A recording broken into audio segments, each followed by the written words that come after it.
Diddy's empire isn't just collapsing, it's being stripped for parts in public. His kids are on strict allowances. His private jet is sold. His inner circle is cracking. And now, former stars he once controlled are coming for blood. Danity Kane just broke their silence. Two members have gone public, accusing Diddy and Bad Boy Records of creating an environment of fear, manipulation, and long-term trauma. And they're not the only ones. Q from Day 26 is speaking out. Dawn, already in litigation. And while Diddy's team claims he's getting out by 2026, the Bureau of Prisons just confirmed. That's a lie. Here's the part no one's talking about. He's not just losing money, he's losing the fear. And when people stop being afraid of you, that's when the real stories start coming out. Diddy built his empire on control. Control over music, over artists, over narrative. For decades, Bad Boy Records operated like a kingdom, with Diddy at the top, signing, grooming, and in many cases, breaking the very artists he claimed to elevate. But now, that kingdom is burning from the inside out, and the people he once silenced are picking up the mic for real. In just the last few weeks, artists who've been quiet for years are speaking out. Not tabloids, not outsiders, former Bad Boy artists, people who lived in the machine and saw it up close. And what they're describing isn't a label, it's a pipeline of pressure, exploitation, and emotional damage. Contracts that locked them down, tactics that kept them loyal. A system where speaking up meant losing everything. And now that system is gone. Diddy isn't untouchable anymore. He's not protected. His money isn't stretching as far, and the fear that once kept people quiet, it's gone too. The silence he depended on to maintain the image, that's over. And with every voice that speaks, the story shifts from rumor to reputation collapse in real time. And the moment that fear broke, it started a chain reaction. Danity Kane, once marketed as Diddy's next big girl group, is now revealing what it actually cost to be signed to him. Aubrey O'Day didn't hold back, calling Diddy a power-hungry narcissist who created toxic environments and left emotional wreckage behind. She says the girls weren't just overworked, they were controlled, intimidated, manipulated into believing that any success they had was because of him and any failure was their fault. Shannon Bex backed her up, quiet for years but now echoing the same story. Contracts that were nearly impossible to escape, mental health issues ignored, and a label atmosphere that thrived on fear. But the part that matters most? They're not doing this for headlines. They're doing it because for the first time they feel safe enough to speak. And that should tell you everything about how this power structure really worked. Because if people only tell the truth when you're weakened, that means your empire wasn't built on loyalty, it was built on silence. As the voices grow louder, Diddy's material empire is quietly shrinking. Behind the headlines and accusations, a different kind of message is being sent through asset liquidation. His $20 million private jet? Gone. Luxury properties? Quietly listed, quietly sold. Even his children's monthly allowances are reportedly capped and controlled by court-approved systems now. This isn't just optics, it's pressure. The government is already circling. Financial investigations, multiple civil suits, and a federal spotlight that isn't letting up. And when someone starts selling off high-value assets while under legal fire, that's not downsizing, that's preparation. It signals legal fees, damage control, and possibly deeper financial exposure that hasn't hit the public yet. This is how real collapses happen, not all at once. Slowly, piece by piece, while the face of the empire pretends nothing's wrong, but the signs are clear.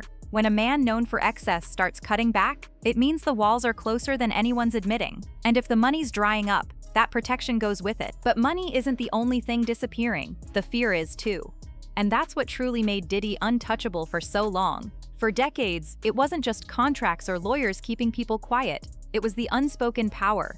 The idea that speaking out would cost you everything, your career, your credibility, maybe even your safety. That kind of fear doesn't show up in court filings, it shows up in silence, in interviews that never happen, in NDAs signed without legal support, in artists who simply vanish from the industry after a single album. That's what Diddy built, not just a music label, but a system that punished dissent and rewarded submission. And now, that system is breaking. Not just because of lawsuits or asset sales, but because the spell is lifting. The people who once believed Diddy had the power to destroy them are realizing he doesn't anymore.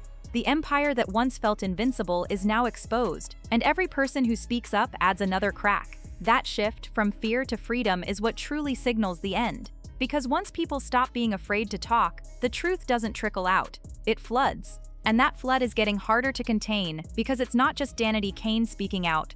Quanell Q. Mosley from Day 26 has now stepped forward, echoing the same themes: control, exploitation, and emotional manipulation under the bad boy umbrella.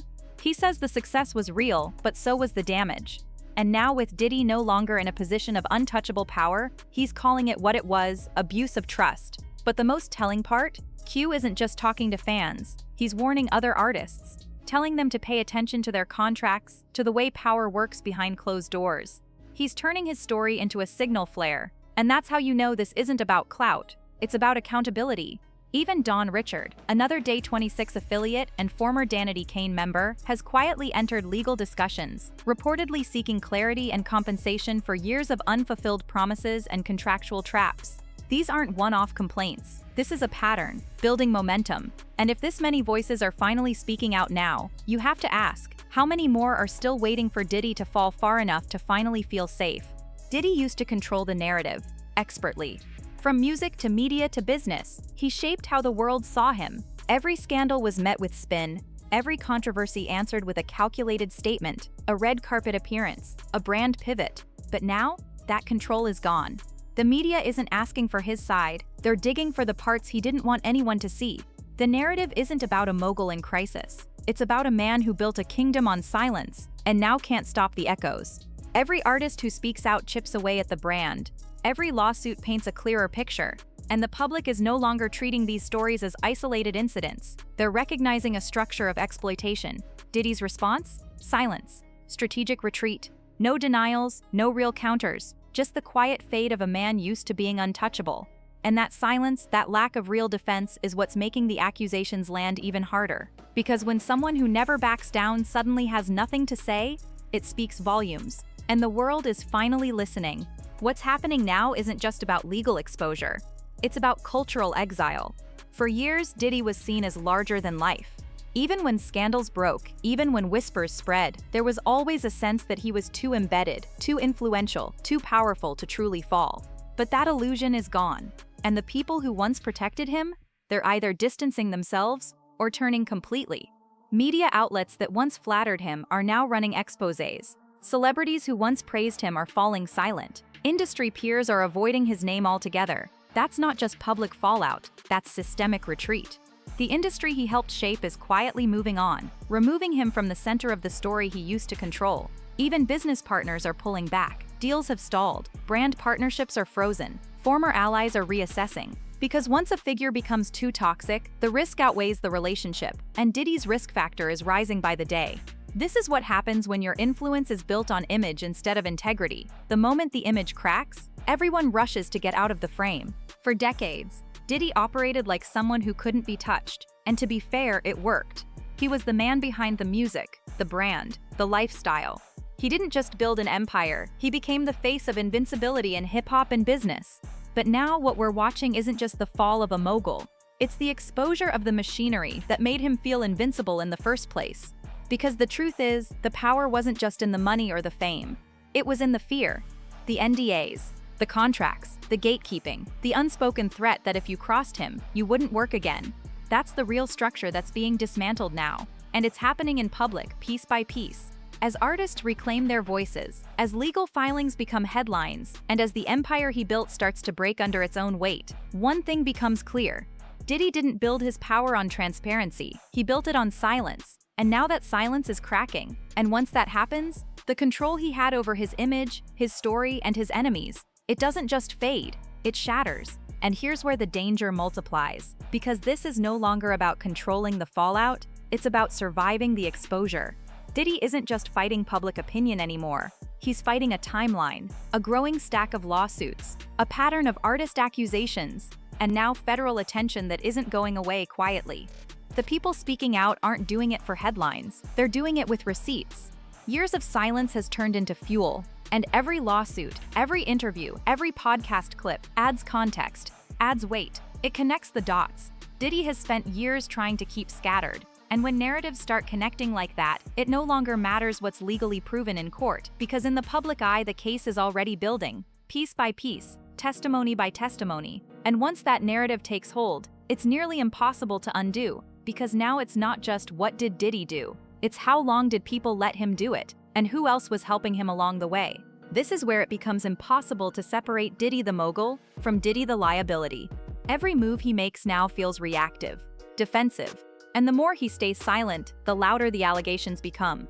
He's no longer guiding the conversation, he's chasing it, trying to keep up with stories that keep leaking, lawsuits that keep multiplying, and voices that are no longer scared of him. His lawyers can fight in court, but they can't unring the bell. The financial damage is already visible. The cultural damage, even worse. Once the public sees someone lose their grip, once they stop seeing you as untouchable, your brand doesn't just fade, it implodes. Sponsors back out, collaborators vanish, and even the people who once swore by you start rewriting their loyalty in real time. The worst part? This isn't happening because of one event. It's happening because the entire foundation was built on fear, silence, and the illusion of control. And illusions don't survive in daylight. Right now, Diddy isn't just facing lawsuits, he's facing a reckoning. Not from tabloids, not from opportunists, but from his own legacy. The artists he discovered, the people he mentored, the teams he built, they're the ones speaking now. And they're not just accusing him of mismanagement, they're accusing him of manipulation, of silencing, of building an empire where the cost of success was submission. That's what makes this different. This isn't a scandal, it's a reverse blueprint, a dismantling of the very system he used to rise to the top. Because when the people who were closest to you, the ones who benefited the most, start telling a different story, it forces everyone else to re-examine what they once accepted. It's no longer about whether Diddy can bounce back. It's about how many people he stepped on to stay at the top, and how many of them are finally ready to say his time is up. So now, the silence is breaking, the artists are talking, the empire is shrinking. And Diddy? He's not planning a comeback. He's planning an exit. But if you think this was the worst of it, you haven't seen the rest. Watch what happened when Trump confirms Diddy begged for a pardon, and there's no way out. Then hit LA Reid settled at the last minute, and it exposes Diddy's blueprint. And don't sleep on Diddy's early release was a bluff. Feds expose the move. Each one peels back another layer. And together, they tell you why this fall isn't just personal, it's permanent. You're already here. Stay with it.